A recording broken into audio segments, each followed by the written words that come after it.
Mon mari m'a frappé devant sa mère, mais c'est la réaction de celle-ci qui a stupéfié tout le monde. Pendant 3 ans, j'ai vécu sur la pointe des pieds avec David.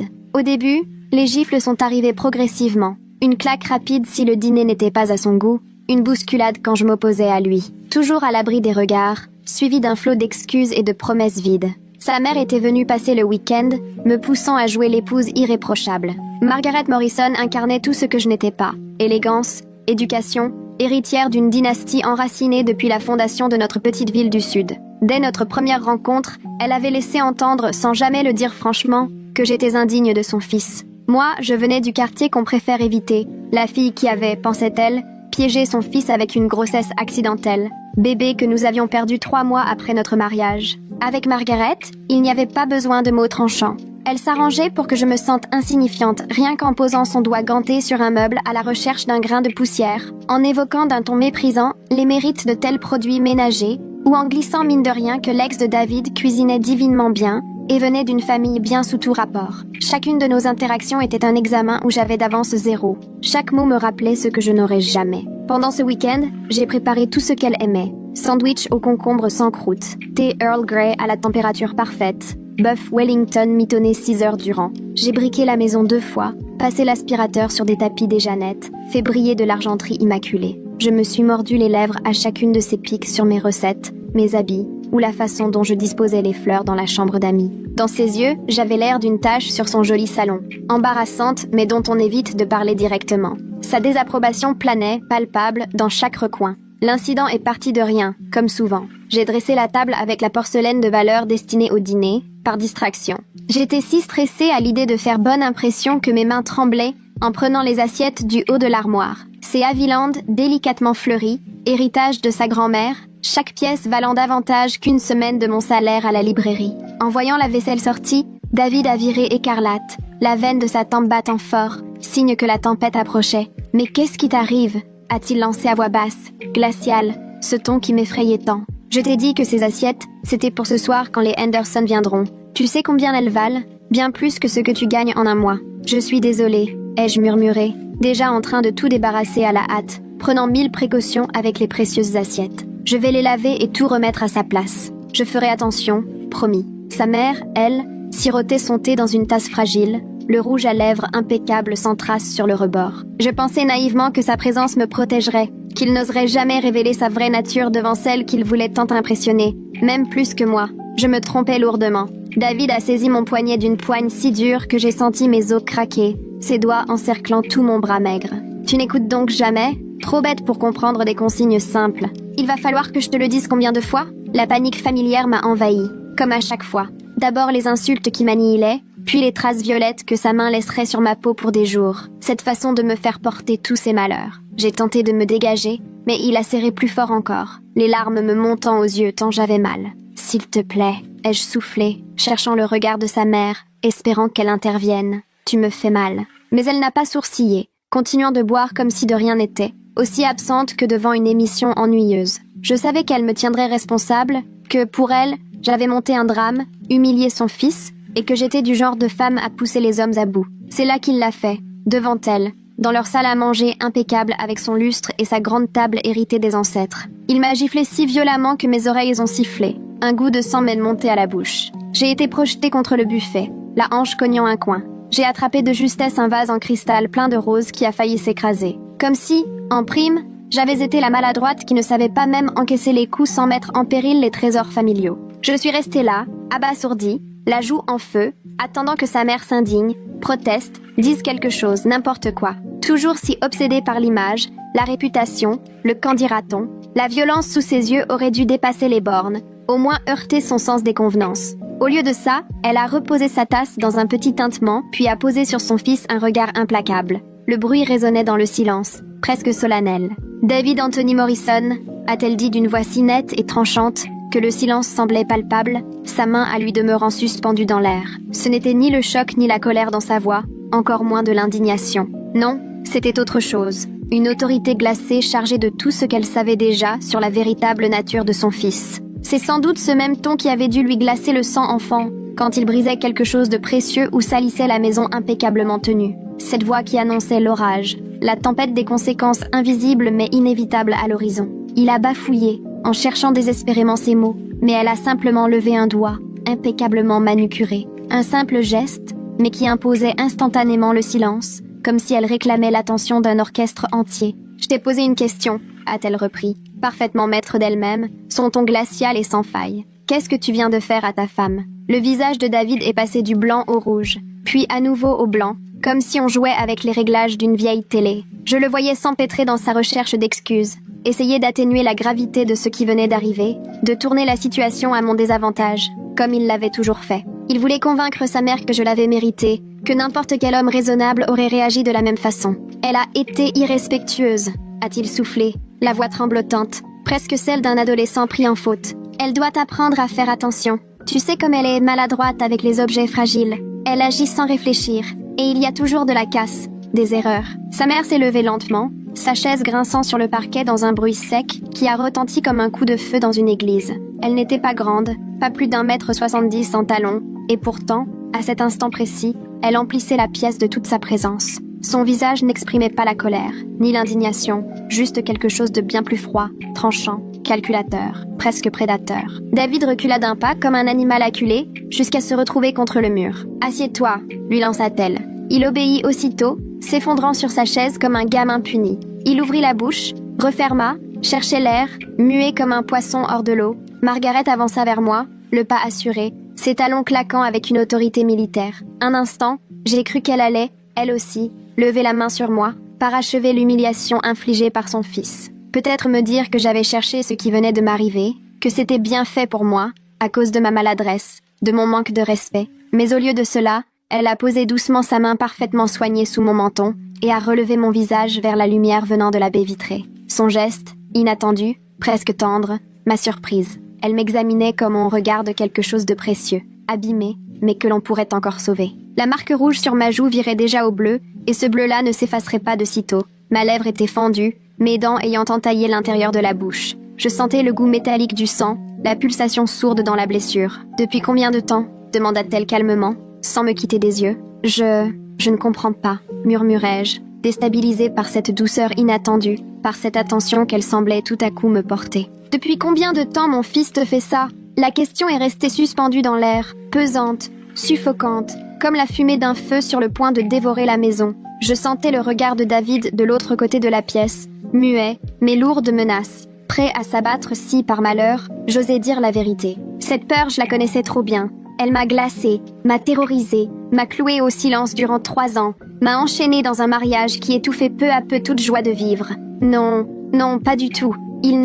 Ce n'est pas ce que tu crois. Les mensonges me venaient sans effort, tant ils avaient été répétés. Ne me mens pas, dit-elle, la voix basse mais implacable, frappant comme le métal. Je t'observe depuis 3 ans. Je sais reconnaître la peur sur le visage d'une femme. Je vois bien ta manière de te retenir, tes sourires qui sonnent faux, ton sursaut à chaque porte qu'on claque, ou voix qui monte un peu trop fort. Puis elle s'est tournée vers David, et sa voix, à peine un murmure, glaçait bien plus sûrement qu'un hurlement. Quand vous êtes rentrés de votre lune de miel il y a 3 ans, tu avais un bel œil au beurre noir. Tu as raconté t'être cogné sur le bateau, au coucher du soleil, ou contre une porte, je ne sais plus. Je savais que tu mentais, mais j'ai cru un moment que c'était elle qui t'avait frappé et, quelque part, j'étais presque soulagée de te savoir mariée à une femme qui n'a pas peur de se défendre. La bouche de David s'est ouverte, figée d'abord de surprise, puis de déni, et bientôt d'un début de panique. « Maman, je t'ai élevée autrement », a-t-elle continué, tandis que sa voix montait, grondante comme l'orage qu'on sent venir. « Je t'ai appris à protéger, pas à terroriser. Je voulais faire de toi un homme digne, pas un lâche qui abuse de sa force contre plus faible que lui. Ton père n'a jamais été parfait, loin de là, mais il n'a jamais levé la main sur moi ni sur vous, même dans ses colères. Il avait ses torts, Dieu sait s'il en avait, mais il n'était pas lâche. Nous savions tous que ce n'était qu'une demi-vérité, mais elle semblait avoir décidé de se raconter une autre histoire ou, peut-être, de ne pas considérer la violence psychologique comme une vraie violence. Je repensais à ces conversations volées avec la sœur de David, aux trous dans les murs après ses crises, aux manches longues en plein été, au maquillage trop appuyé après certaines disputes. Margaret s'approcha alors de son sac, une pièce de luxe sûrement hors de prix, en sortit son téléphone, dernier modèle évidemment, avec une coque assortie à sa tenue, tout aussi luxueuse. « Qu'est-ce que tu fais ?» demanda David, et, pour la première fois, sa voix trahissait la panique. Il était livide, une veine battait sous la peau de ses tempes. « J'appelle ta sœur Catherine, puis la police. » Un silence de plomb est tombé sur la pièce, seulement troublé par le tic-tac de l'horloge dans un coin et les battements de mon cœur qui, j'en étais persuadée, devaient résonner jusqu'à l'extérieur. Même les oiseaux dehors s'étaient tus. David se leva si brusquement que la chaise bascula et s'écrasa au sol dans un vacarme sec, presque osseux. « Tu n'as pas le droit de faire ça !» lança-t-il, la voix brisée, montant dans les aigus comme un adolescent. « Ce qui se passe entre ma femme et moi ne regarde que nous. Tu n'as rien à voir avec notre mariage. Tu ne peux pas t'en mêler. » Margaret lui jeta alors ce regard de profond dédain qu'on réserve d'ordinaire à ce qu'on découvre accroché sous ses semelles après avoir traversé un quartier malfamé. « Ne t'y trompe pas. Quand tu dépasses les bornes, tout ce que tu fais me concerne, » répliqua-t-elle froidement. « Ça fait 30 ans que je me bats pour la réputation de notre famille ici, que je trempe dans des associations caritatives, que j'organise des collectes de fonds, que je joue les piliers de la communauté. Tu crois vraiment que je vais te regarder tout détruire en frappant ta femme comme le dernier des vauriens ? C'est là que j'ai compris qu'elle ne prenait pas ma défense par bonté d'âme ni par indignation morale, encore moins par altruisme. Ce qu'elle protégeait avant tout, c'était le nom de la famille. Cette façade de respectabilité soigneusement polie qui collait au Morrison dans cette petite ville du Sud, où chacun vit sous le regard des autres, et où la réputation fait loi. Mais ses motivations, à vrai dire, m'importaient un peu pour une fois. Ce qui comptait, c'est qu'enfin, après 3 ans, quelqu'un se dressait entre David et moi. Qu'importe la raison, du moment qu'elle ne cédait pas. David chercha alors une autre tactique, adoptant ce ton faux calme qu'il utilisait pour retourner la situation à son avantage, comme pour convaincre les autres qu'il avait raison. C'est exactement cette voie dont il s'était servi tant de fois pour me persuader que tout était de ma faute, que j'avais provoqué sa colère par mon manque d'attention ou ma prétendue bêtise. « Maman, tu ne sais pas tout », tenta-t-il, les mains ouvertes dans un geste d'innocence feinte. C'est elle qui me pousse à bout. Elle sait parfaitement ce qu'elle doit faire ou dire pour me faire sortir de mes gonds. Elle me cherche, elle provoque exprès, tout est calculé pour obtenir une réaction. C'est pas aussi simple que ça, elle est loin d'être innocente. Margaret leva alors la main, comme pour barrer la route, sa bague étincelant sous le lustre. « Je l'ai déjà entendue, celle-là », répliqua-t-elle d'un ton sec absolument insensible. « Ton père m'a servi le même baratin quand il éclatait son poing dans le mur de la cuisine. J'ai entendu ces excuses de la part de tous les hommes assez lâches pour rejeter la responsabilité de leurs actes sur les autres. À chaque fois le même refrain. Accuser sa victime faute d'avoir la moindre maîtrise de soi. » Elle tourna son visage vers moi, et pour la première fois depuis que je la connaissais, il émanait d'elle une douceur, presque une tendresse maternelle dont je n'avais jamais eu droit. Pas même avec ma propre mère, morte quand j'avais 16 ans. « Va faire un sac », me dit-elle dans un souffle. « Ce soir, tu viens dormir à la maison. On verra le reste après. »« Je peux pas », ai-je répliqué aussitôt, les mots sortant tout seuls, comme par réflexe après toutes ces années à céder devant David. « Il faut que je prépare le repas pour les Henderson. Ils débarquent à 19h, et j'ai encore tout à finir. Le rôti est au four. Le dessert c'est pas fait. Il faut que je reste pour tout préparer. David devra apprendre que chaque action a ses conséquences, » m'interrompit-elle d'une voix sans appel. « Et toi, tu dois te rappeler que tu es un être humain, que tu as ta dignité, que tu n'es ni leur bonne, ni un sac de frappe, ni un objet qu'on remplit de corvées. Si le dîner est si important, les Henderson peuvent toujours commander des pizzas. » David s'approcha alors, le visage brusquement empourpré de cette teinte sombre et menaçante qui annonçait toujours le pire. « Elle ne va nulle part, » lança-t-il, la voix grave, ce grondement sourd qui m'avait glacé des années durant. « C'est ma femme, on l'a juré devant Dieu et tout le monde, pour le meilleur et pour le pire, en santé comme en maladie, jusqu'à la mort. On ne quitte pas tout pour une simple dispute, on n'abandonne pas à la première contrariété. » Pour la première fois, Margaret Morrison esquissa un sourire. Ce n'était pas un sourire aimable, c'était celui d'une chasseuse qui sent sa proie prise au piège et savoure le moment avant de frapper. « Eh bien, justement », lâcha-t-elle en sortant de son sac une pochette épaisse, façon magicien tirant un tour de son chapeau, « elle est sur le point de devenir ton ex-femme. » Le dossier était impressionnant, bourré de photos et de documents que je n'avais jamais vus, maintenus par des élastiques et des trombones. Margaret étala le tout sur la grande table en acajou, avec le sérieux d'une joueuse de poker triant sa main lors d'une partie où la mise serait la vie des uns et des autres. « 3 ans d'archives », annonça-t-elle, d'une voix tranquille, comme si elle parlait du temps qu'il fait ou des dahlias du jardin. Chaque bleu, chaque excuse, chaque apparition aux réunions de famille, avec ses blessures qu'on mettait sur le compte de la maladresse ou d'incidents banals. Sur les photos, les preuves sautaient aux yeux, d'une précision glaçante. Moi, au dîner de Noël, des marques de doigts sur les bras, à peine visibles sous la manche, mais dévoilée par le flash. Au brunch de Pâques, la lèvre fendue, soi-disant à cause du chat alors que je portais les courses. À mon anniversaire, un œil au beurre noir camouflé sous une grosse couche de maquillage et l'éclairage bien calculé, mais impossible à rater pour qui voulait voir. « Mais comment tu as eu tout ça ?» ai-je murmuré, stupéfaite devant ces images que j'avais moi-même effacées de ma mémoire, preuve tangible d'une douleur soigneusement cachée. « J'ai engagé un détective privé il y a 2 ans, répondit-elle d'un ton égal, comme si elle parlait de l'entretien du jardin. Quelqu'un de discret, qui connaît bien ce type de situation familiale. Je me doutais qu'il se passait des choses, mais je voulais des preuves, du concret. Je n'allais pas agir sur de simples soupçons. L'enquêteur avait, à l'évidence, fouillé dans le moindre détail. Il y avait là des dossiers médicaux de la clinique, où j'étais allée me faire recoudre après que David m'a projeté contre la table basse à cause d'une dispute sur ses dettes de jeu. Des relevés bancaires prouvaient que mes salaires étaient tous versés sur un compte contrôlé uniquement par David, sans que j'aie le moindre accès à mon argent. Mes relevés téléphoniques faisaient état de mes appels à ma sœur, à chaque fois interrompus dès que David rentrait à l'improviste. Il y avait aussi des photos prises au téléobjectif à travers nos fenêtres. On y voyait David m'agrippant, me criant dessus, me coinçant dans un coin, le poing levé. Sans oublier les enregistrements de nos disputes, captés on ne sait comment avec des micros dont j'ignorais l'existence. L'enquêteur avait même interrogé nos voisins, qui avouaient avoir souvent entendu des hurlements et le bruit de choses qui se brisaient à travers les murs, mais jamais il n'avait appelé la police, préférant ne pas s'en mêler. Il avait parlé à mes collègues,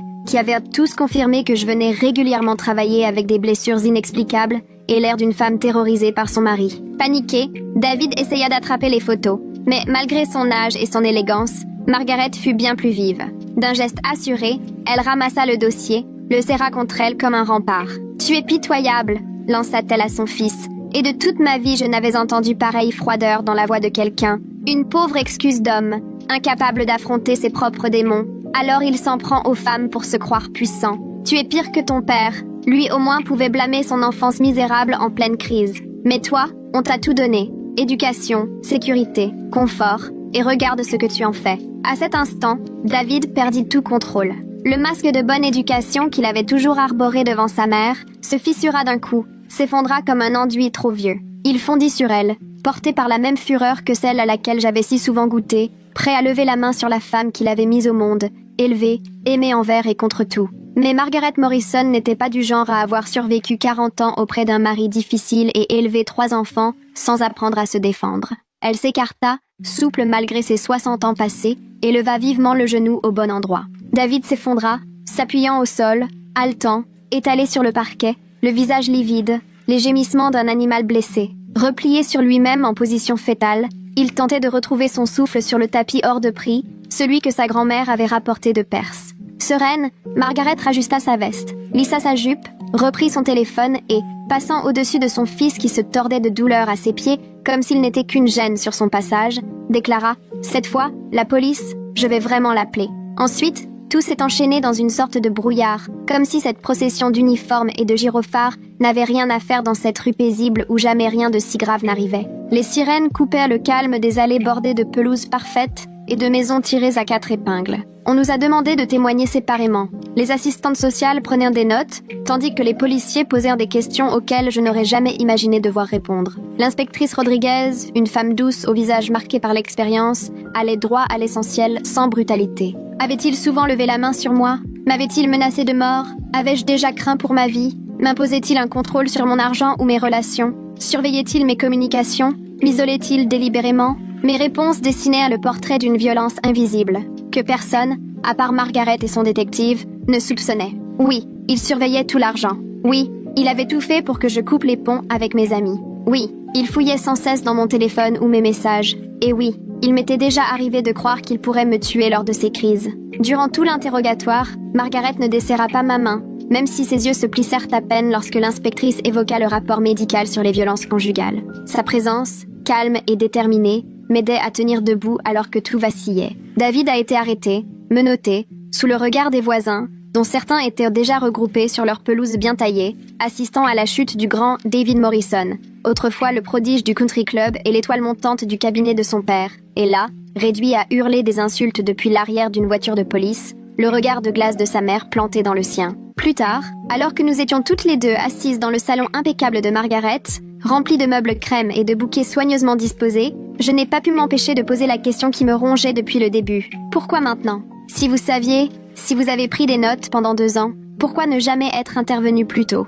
Margaret est restée silencieuse longuement, le regard perdu vers son jardin, où pas une fleur ne dépassait des plates-bandes. Puis, elle a ouvert une vieille boîte à bijoux et en a sorti une photo. Une jeune femme aux longs cheveux sombres, dont le sourire sincère rayonnait d'un bonheur éclatant. Elle portait une robe de mariée toute de dentelle et de perles, datant d'au moins 40 ans, pleine des espoirs d'une vie parfaite avec l'homme qu'elle aimait. « C'est ma sœur Rebecca », a murmuré Margaret d'une voix fragilisée, plus humaine que je ne l'avais jamais entendue. Elle est morte à 26 ans. Son mari l'a tuée dans leur garage à coups de démonte-pneus, pendant que leurs enfants dormaient à l'étage, sans rien savoir. Je fixais la photo, incapable de respirer, la gorge serrée. J'ignorais que David avait eu une tante, et n'avais jamais rien entendu d'autre que les histoires officielles des réussites familiales que Margaret récite d'habitude lors des dîners. J'aurais dû être sa demoiselle d'honneur, continua-t-elle en caressant la photo avec tendresse. À la place, j'ai porté son cercueil 6 ans plus tard. Ce jour-là, sous la pluie au bord de sa tombe, je me suis juré de ne plus jamais détourner le regard ni laisser une femme de ma famille vivre un tel calvaire, quoi qu'il arrive. « Mais vous ne m'avez jamais aimé »,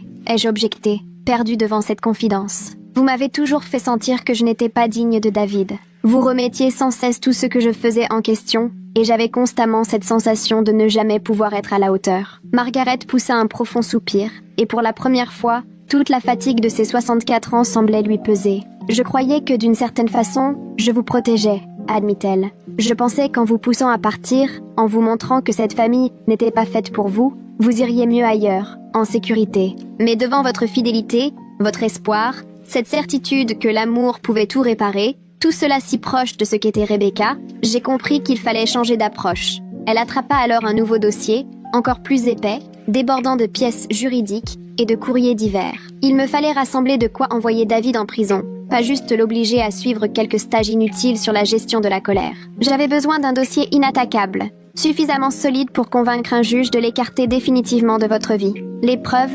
implacables et soigneusement compilées, venaient de partout. 3 années de documents, rien ne manquait. Dans ce dossier, il y avait même des certificats médicaux datant de notre lune de miel, quand, sous prétexte d'une mauvaise chute dans l'escalier, mes blessures laissèrent déjà deviner qu'on m'avait poussé. S'ajoutèrent des rapports de police rédigés à l'initiative de voisins trop inquiets pour l'avouer, et les témoignages de commerçants ou de prestataires, témoins directs du comportement dominateur et abusif de David en public. Je devais être sûre et certaine, poursuivit Margaret, la voix empreinte d'un mélange de tristesse et de détermination évoquant sa sœur disparue. On n'aurait qu'une seule chance de le faire tomber et de le mettre à l'abri, là où il ne pourrait plus vous atteindre. Si j'avais agi trop tôt, sans preuve suffisante, il serait vite devenu plus paré, plus rusé. Il vous aurait isolé complètement, coupé de tous ceux qui pouvaient en vous tendre la main, et, la prochaine fois, je crains que cela n'aurait pas eu de fin. La procédure de divorce a duré 8 longs mois, rythmée par des batailles épuisantes, tant dans les tribunaux que dans les cabinets d'avocats du département.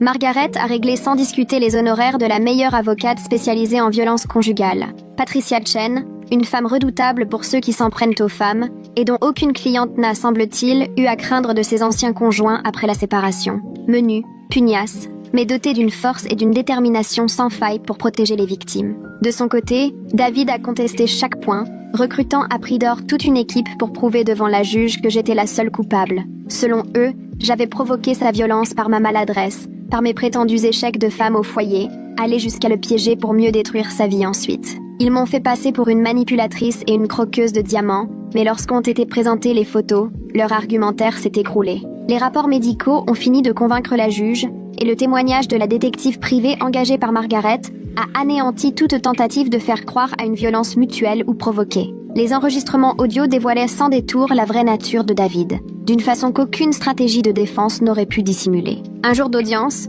particulièrement éprouvant, Patricia a diffusé un enregistrement où l'on entendait David me menacer de mort si j'osais le quitter, promettant de me traquer et de me faire payer l'humiliation qu'il disait avoir subie. Le visage de la juge s'est fermé, elle a blêmi, et j'ai vu ses poings se serrer sur le bureau. David a écopé de 5 ans ferme pour violences conjugales aggravées, avec possibilité de libération au bout de 3 ans, à condition d'un suivi thérapeutique et psychologique sérieux. La juge a été très claire. À la moindre rechute, la sanction serait irrévocable. J'ai obtenu la maison, une pension suffisante pour me relever et une ordonnance de protection valable à vie. Entre Margaret et moi, il n'y a jamais vraiment eu d'amitié, mais une relation tissée de respect et d'épreuves partagées a fini par se créer. Elle m'a offert un poste dans sa fondation, afin d'accompagner à mon tour d'autres femmes dans leur reconstruction, après des épreuves semblables aux miennes. En retour, je l'aidais à apaiser la culpabilité qui la rongeait depuis la mort de sa sœur, celle de n'avoir rien vu venir à temps. Le jour du jugement, Margaret m'attendait sur le perron du tribunal. Tandis que David sortait, menotté, Hurlant sa haine et des menaces qui résonnaient sinistrement contre les murs, elle s'est tournée vers moi et m'a soufflé une phrase gravée dans ma mémoire. « Rebecca t'aurait beaucoup aimé », a-t-elle murmuré, la voix étranglée par une émotion rare chez elle. « Tu es bien plus forte que nous le pensions, toutes les deux. Plus forte qu'elle, et sûrement plus forte que je ne l'étais, à l'époque où j'ai dû faire mes choix. 6 mois plus tard, j'ai finalement commencé le bénévolat dans un foyer pour femmes, 3 villes plus loin, assez loin pour me sentir à l'abri, mais assez proche pour me sentir utile. J'utilisais mon expérience pour aider des femmes à détecter les signaux que, moi j'avais longtemps ignorés ou minimisés, et leur rappeler qu'elles méritaient infiniment mieux que la peur et la souffrance qu'on leur présentait comme de l'amour. J'ai découvert que Margaret finançait ce foyer de façon anonyme depuis des années, mettant son chagrin et sa culpabilité au service du sauvetage de ces femmes pour, en quelque sorte, racheter ce qu'elle n'avait pas pu empêcher pour Rebecca. Ce travail me demandait plus que tout ce que j'avais connu, m'épuisait bien plus que je ne l'aurais cru, tant il ramenait à la surface des histoires familières, la même détresse mêlée d'espoir dans le regard des autres, les mêmes batailles pour accéder à la justice et retrouver un endroit sûr. Mais c'était aussi profondément réparateur. Peu à peu, il me transformait. 1 an après la fin du divorce, j'ai reçu une lettre de David, écrite depuis sa cellule. Juste voir l'adresse sur l'enveloppe m'a glacée, au point que j'ai failli la jeter sans l'ouvrir. Mais j'ai pris sur moi malgré la panique. 5 pages de manipulation et de culpabilisation, dans lesquelles il essayait encore de me faire douter, de s'absoudre et de semer l'idée d'une éventuelle réconciliation à sa sortie de prison. C'était exactement ce genre de manipulation mentale dont il avait toujours eu le secret, les mêmes méthodes qui m'avaient piégé pendant 3 ans. Il évoquait ses remords, les progrès accomplis grâce à son suivi en prison, il admettait enfin ses fautes, promettait que tout cela ne se reproduirait jamais. Il se posait en victime de ses propres démons, un homme submergé par un amour trop intense, mais qui aurait désormais compris comment mieux exprimer ce qu'il ressent. Sa lettre était un concentré de manipulation, jouant sur toutes les cordes sensibles qu'il connaissait pour m'atteindre. Souvenirs idéalisés, promesses d'un futur radieux, si je lui laissais une seconde chance, menaces à peine voilées cachées sous des déclarations d'amour et de dévouement. Je l'ai déchiré après le premier paragraphe, mais j'ai gardé l'enveloppe. Ma thérapeute m'avait averti qu'il essaierait forcément de rétablir le contact et que je devais conserver toute trace pour la police et le service de probation. Il y a des excuses qui arrivent vraiment trop tard. Certains ponts ne doivent jamais être reconstruits. Certaines personnes ne changent pas, peu importe les plus belles promesses prononcées dans une cellule où la seule occupation consiste à perfectionner ses mensonges. 2 ans plus tard, j'ai croisé la route de Daniel, alors que je faisais encore du bénévolat au foyer. Il travaillait auprès d'auteurs de violences conjugales, animant des programmes de prévention recommandés par la justice pour tenter d'enrayer le cycle avant qu'il ne fasse d'autres victimes. Il comprenait d'instinct ce qu'implique se reconstruire après un traumatisme, bien mieux que la plupart des gens, et il ne m'a jamais fait sentir ni abîmé, ni brisé, ni coupable de ce que j'avais vécu. Avec une infinie patience, il supportait mes réveils en sursaut, mes cauchemars, ma tendance à sursauter au moindre mouvement brusque, ou à vérifier plusieurs fois chaque soir si les portes étaient bien verrouillées.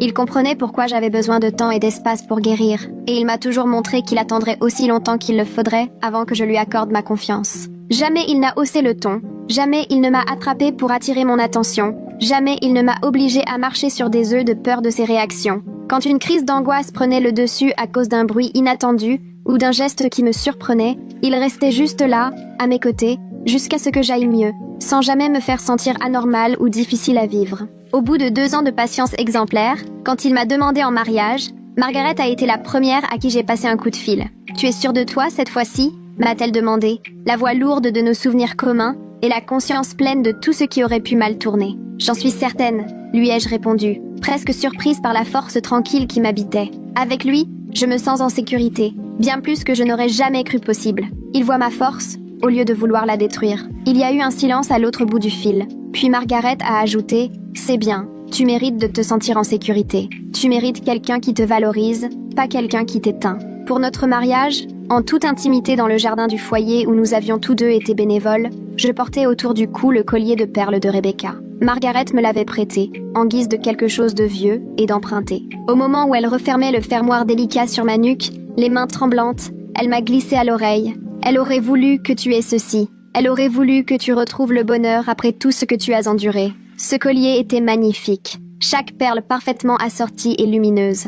Mais surtout, il représentait une bénédiction d'une femme que je n'avais jamais connue, mais dont l'histoire m'avait sauvée d'une façon qu'elle n'aurait jamais pu imaginer. Cette année-là, David est sorti de prison plus tôt pour bonne conduite, après avoir suivi des programmes de gestion de la colère qui n'avaient clairement rien résolu de ses problèmes profonds. Il a violé son interdiction d'approcher à 2 reprises dès le premier mois. Une fois en venant à la librairie où j'avais travaillé, une autre en me suivant jusque dans le supermarché pendant que je faisais mes courses. À chaque fois, il prétendait qu'il s'agissait d'une coïncidence, qu'il n'avait même pas remarqué ma présence avant qu'il ne soit trop tard pour faire demi-tour. Il jouait la carte du repentant auprès de la police, expliquant qu'il voulait juste se reconstruire, sans aucunement chercher à déranger son ex-femme. Mais je n'étais pas dupe. Je reconnaissais ce jeu parfaitement orchestré, sa manière de se montrer juste assez pour que je le remarque, le petit sourire en coin qui signifiait qu'il restait capable de m'atteindre quand il le voulait. C'était une énième tentative d'intimidation, pour me rappeler que je ne serais jamais tout à fait libre de lui. La juge n'a pas été dupe de la comédie de David.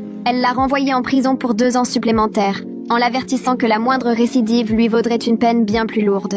Il y a des gens, a constaté Margaret avec sa franchise coutumière, qui ne retiendront jamais la moindre leçon, simplement parce qu'ils ne croient pas en avoir à tirer. Daniel et moi sommes mariés depuis 7 ans maintenant, avec 3 enfants, des jumeaux de 5 ans et une petite fille de 3 ans à peine. Parfois, quand l'un de mes fils se met en colère et serre les poings, je le surveille du coin de l'œil, avec la vigilance qu'une survivante peut avoir. Je lui apprends à dire ce qu'il ressent, à s'isoler un moment quand la colère monte, à ne jamais utiliser sa force contre plus faible que lui. Nos discussions sont adaptées à leur âge, mais sans rien édulcorer. On explique que la colère est une émotion normale, mais que taper n'est jamais permis. On fait des exercices de respiration, on compte jusqu'à 10, on invente des jeux de rôle pour mieux apprivoiser la frustration et la déception. Ma fille, elle, a le même petit caractère bien trempé que Margaret au même âge, une vraie volonté de faire, et une détermination à ne jamais laisser passer la moindre injustice. À peine âgée de 4 ans, un garçon l'a poussée en bas du portique à la maternelle parce qu'ils se disputaient pour une place sur la balançoire. Plutôt que de pleurer ou de se précipiter vers une adulte, elle s'est redressée, s'est avancée vers lui et a déclaré d'une voix ferme que ce n'était pas acceptable, qu'il devait s'excuser et apprendre à se comporter mieux.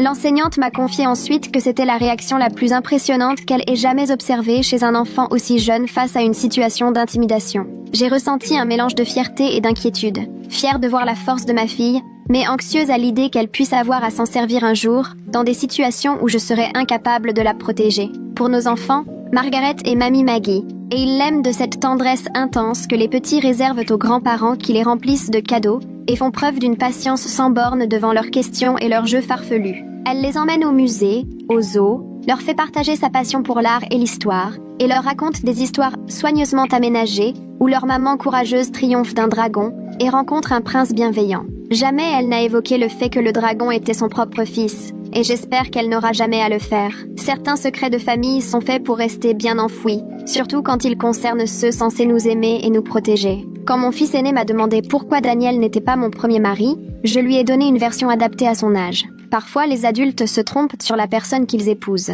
Il arrive que certains ne soient pas aussi gentils qu'ils veulent le faire croire. Mais ce qui compte, c'est qu'on a toujours la possibilité de recommencer et de trouver le véritable amour auprès de quelqu'un qui nous respecte. Le mois dernier, ma fille m'a questionné sur les fines cicatrices de mes bras, ces marques devenues discrètes avec le temps, mais jamais complètement effacées, comme les fantômes d'anciennes blessures qui me rappellent sans cesse mon passé. Je lui ai expliqué que, parfois, les gens qu'on aime peuvent nous faire du mal, mais ce n'est pas une raison pour continuer à l'accepter. Que, souvent, le plus grand courage, c'est de s'éloigner de celui qui prétend nous aimer alors qu'il nous détruit. Elle a hoché la tête, grave, absorbant en silence des vérités que nul enfant ne devrait avoir à entendre. Puis elle m'a demandé si c'était la raison pour laquelle je travaille là où des femmes viennent chercher du réconfort. Pourquoi il m'arrive de recevoir des appels le soir, de femmes effrayées et en larmes. Oui, lui ai-je répondu, c'est exactement pour ça. J'espère de tout cœur que mes enfants n'auront jamais à comprendre ce que ces cicatrices signifient, qu'ils n'auront jamais à connaître les détails de ce que j'ai vécu avant leur naissance. Mais si jamais l'un d'eux se retrouvait confronté à une situation similaire, j'espère qu'il retiendra ce que j'essaie de leur transmettre, qu'ils peuvent choisir, qu'ils ne doivent pas confondre l'abus avec l'amour, la peur avec la protection, la domination avec la gentillesse. Margaret Morrison m'a appris que la famille, ce n'est pas qu'une question de sang, d'ADN ou de nom. C'est surtout ceux qui restent à vos côtés quand tout part en vrille, qui se dressent pour vous protéger, même imparfaitement, même si leurs intentions ne sont pas toujours pures, même s'ils arrivent avec du retard, rattrapés par leurs propres failles et leur culpabilité. Elle m'a aussi montré que, parfois, celle qui vous sauve n'est pas celle à qui vous pensiez accorder votre confiance. Celle qui vous semblait ennemie se révèle la plus précieuse alliée. Le salut arrive parfois de là où on ne l'attend pas. Une belle-mère qu'on croyait hostile. Une femme qui, pendant des années, vous faisait sentir étrangère mais qui, en silence, réunissait tout ce qu'il fallait pour vous protéger. Il y a 3 semaines, Margaret m'a téléphoné pour m'annoncer une nouvelle qui, sans me surprendre, m'a serré la gorge d'angoisse. David venait encore de se faire arrêter, cette fois pour avoir agressé sa nouvelle compagne sur un parking parce qu'elle avait voulu partir. Elle n'avait que 22 ans, à peine plus âgée que moi quand j'ai épousé David, et le même regard effrayé que j'apercevais jadis dans le miroir lors des pires moments. « Il ne changera jamais !» a soufflé Margaret, fatiguée mais pas vraiment surprise. Mais au moins, cette fois, quelqu'un la croira tout de suite. Cette fois, il y aura des conséquences avant que ça ne devienne trop grave, avant qu'il ait des années pour l'enfermer dans sa toile. J'ai accepté de témoigner à son procès pour raconter ce qu'est vivre sous l'emprise permanente de quelqu'un qui prétend vous aimer. Le procureur dit que mon témoignage, associé au dossier de Margaret et aux blessures de la jeune femme, devrait suffire à le mettre hors d'état de nuire pendant longtemps, grâce aux lois sur la récidive. Certains dragons ne cessent jamais de cracher du feu. Ils ne savent pas dominer leur violence. Mais parfois, quand on a beaucoup de courage et un peu de chance, on croise quelqu'un prêt à se jeter entre nous et les flammes. Parfois, c'est la personne qu'on espérait. Un ami, un proche, quelqu'un qui vous aime sincèrement. Et parfois, c'est celle dont on n'aurait jamais imaginé qu'elle se batte pour nous. Le fait de survivre ne rend pas invincible, contrairement à ce qu'on entend souvent et qui rassure face à l'horreur du monde.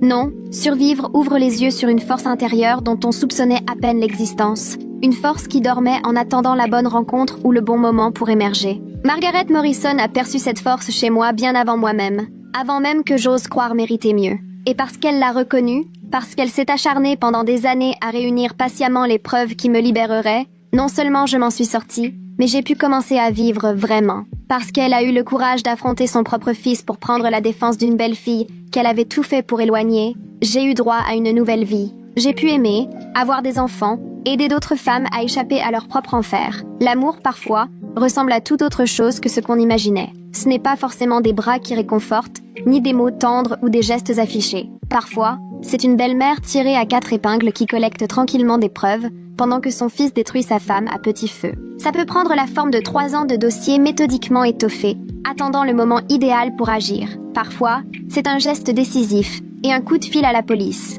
Il arrive que le plus étonnant ne soit pas la violence en elle-même, mais bien la personne capable de s'y opposer, prête à bouleverser sa propre vie et à mettre en péril ses liens familiaux pour protéger quelqu'un qu'elle connaît à peine, mais qu'elle estime digne d'être défendu. Margaret Morrison m'a révélé que l'héroïsme n'a pas toujours fière allure, qu'il passe parfois inaperçu, et que ceux qui nous tendent la main sont souvent les seuls à deviner combien nous en avons besoin, parce qu'ils ont eux-mêmes traversé l'épreuve, parce qu'ils portent en eux la douleur d'une perte qu'ils ne veulent plus jamais revivre.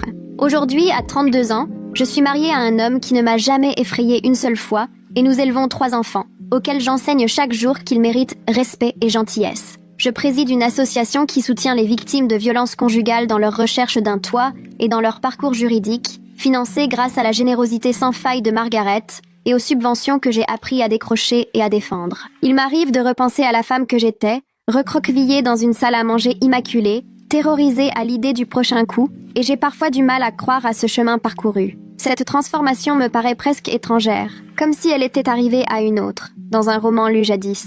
Mais il me suffit de frôler les discrètes cicatrices sur mes bras, de voir les perles de Rebecca dans ma boîte à bijoux, ou de surprendre Margaret enseignant à ma fille à se tenir droit et à parler sans trembler, pour me rappeler que tout cela fait bel et bien partie de ma vie. La souffrance était bien là, mais le salut aussi. La peur était réelle, mais la force de partir l'était tout autant, le jour où quelqu'un m'a enfin montré que c'était possible. On n'a pas tous la chance de croiser une Margaret Morrison sur sa route, ni de connaître quelqu'un capable de consacrer des années à bâtir patiemment un dossier irréprochable contre son propre enfant. Pourtant, chacun devrait y avoir droit, et c'est précisément pour cela que je me base aujourd'hui. Parce que parfois, il ne suffit que d'une personne pour croire en vous, d'une personne qui ose s'élever et dire « ça suffit », d'une personne qui décèle votre valeur au moment même où vous l'avez oubliée. Parfois, cette personne surgit là où l'on ne l'attend pas, quand on n'a plus aucun espoir d'être secouru. Parfois, le salut, c'est une gifle éclatante, remarquée par la seule qui refusera de détourner le regard. Et parfois, lorsqu'on a vraiment de la chance, ce moment-là suffit à tout bouleverser.